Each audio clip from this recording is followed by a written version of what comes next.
The premiers held their own private conference call to discuss the stalemate. In the end, though, all roads lead back to Ottawa. CTV's Jill Makashon on the political heat. The two-week standoff between Ottawa and protesters today was part of the conversation in provincial and territorial legislatures. Just because they have a voice doesn't give them a veto, and I'd like the federal government to just simply say that. As premiers discuss the ongoing protests and rail blockades.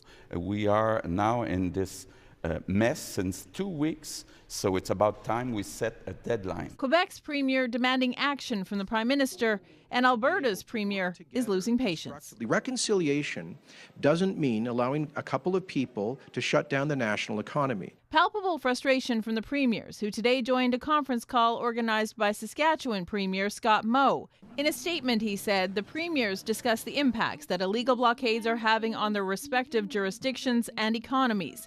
Discussion they want to continue in a teleconference meeting with the Prime Minister Thursday. I was pleased to speak with Premier Moe just minutes ago. And before today's conference call even happened, the Prime Minister promised to continue working towards a resolution. And we are all, premiers and Prime Minister, united in the fact that we need to resolve this quickly and peacefully.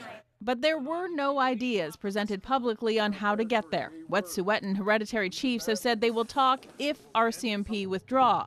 Only to this Prime Minister standing up for the rule of law, somehow aggressive behavior from a government. It's the bare minimum that Canadians expect from their elected officials. The bluster and anger from politicians is something Indigenous advocates have heard before, and Sheila North says it won't lead to resolution. Even if this ends, we're going to see this pop up again because we're seeing the same players saying the same thing, acting the same way, and it's not going to produce any results if we keep doing that.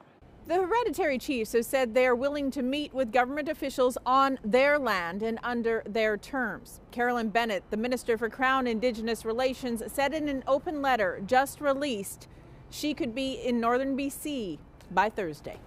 Lisa? All right, Jill Makashon in Winnipeg tonight.